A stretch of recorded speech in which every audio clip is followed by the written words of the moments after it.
تو قرآن کے نزول کے یہ دو مراحل ہیں. یہ پورا قرآن لیلۃ القدر یا لیلۃ المبارکہ، یہ دو الفاظ قرآن میں آئے ہیں.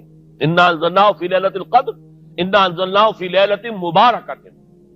وہ جو لیلۃ القدر تھی وہ رمضان مبارک کے آخری عشرے کی کوئی رات ہے جسے کہ چھپایا گیا ہے تاکہ لوگ محنت کریں، تلاش کریں. لیکن اس رات کو پورا قرآن لوح محفوظ میں، اب یہ بھی تین الفاظ قرآن میں آئے، کتاب مکنون، ام الکتاب اور لوح محفوظ، یہ تین الفاظ آئے. اصل قرآن وہاں لوح محفوظ میں ہے. وہ قرآن اتار دیا گیا سمائے دنیا تک، پہلا جو آسمان ہے ہمارا یہاں تک اتار دیا گیا. یہ دفعتاً واحدتاً ہوا ہے، ایک دم ہوا ہے. لہذا رمضان کے لیے آیا شہر رمضان الذی انزل فیہ القرآن، یہ باب افعال سے ہے. انا انزلناہ فی لیلۃ القدر، باب افعال ہے، ہم نے اتارا اس کو لیلۃ القدر میں. انا انزلناہ فی لیلۃ مبارکۃ، ہم نے اتارا اسے ایک مبارک رات میں. تو یہاں آپ نے دیکھا تینوں جگہ پر یہ آیا ہے انزال کا صیغہ باب افعال سے. جب حضور پر آیا فَإِنَّهُ نَزَّلَهُ عَلَىٰ قَلْبِكَ، یہ تنزیل ہوئی ہے. نَحْنُ نَزَّلْنَا عَلَيْكَ الْقُرْآنَ تَنزِيلًا، اے محمد آپ پر ہم نے قرآن اتارا ہے تھوڑا تھوڑا کر کے، نجمن نجمن، آیتیں پھر آیتیں پھر آیتیں آ گئیں، پورا قرآن نہیں اتارا ہے. تو یہ تنزیل جو ہے حضور پر ہوئی ہے ہمارے حساب سے 22 برس میں، 610 عیسوی میں شروع ہوا اور 632 عیسوی میں حضور کا انتقال ہو گیا.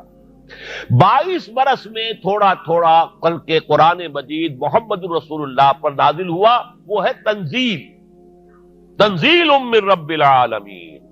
لیکن جو حضور پر تو اترا ہے وہاں سے سمائے دنیا سے جبرائیل لاتے رہے، لیکن یہ کہ یہ پورا سمائے دنیا پر دفعتاً واحدتاً، جملتاً واحدتاً، پورا قرآن جو ہے لوح محفوظ سے یا کتاب مکنون سے یا ام الکتاب سے لا کر اتار دیا گیا. یہ ہے انزال. شہر رمضان الذی انزل فیہ القرآن. اب قرآن کی جو مدح ہوئی ہے، ظاہر بات ہے اس میں اگر میں نے وقت زیادہ لے لیا تو پھر تو سارا وقت اسی میں لگ جائے گا. قرآن کیا ہے؟ ہدی للناس، لوگوں کے لیے ہدایت. اور اس میں نوٹ کرنے کی کم سے کم یہ بات ضروری ہے کہ سورہ بقرہ کے شروع میں فرمایا ہدی للمتقین، یہاں فرمایا ہدی للناس.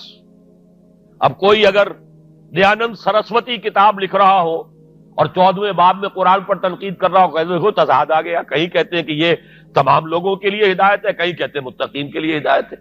لیکن اس کا مفہوم سمجھنا چاہیے.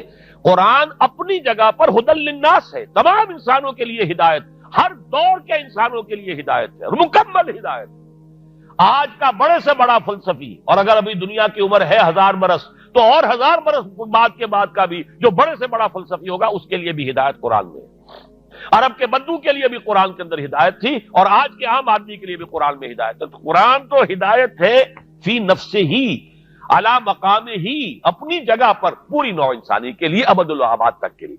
لیکن اس سے استفادہ وہی کر سکتے ہیں جن میں تقویٰ ہوگا.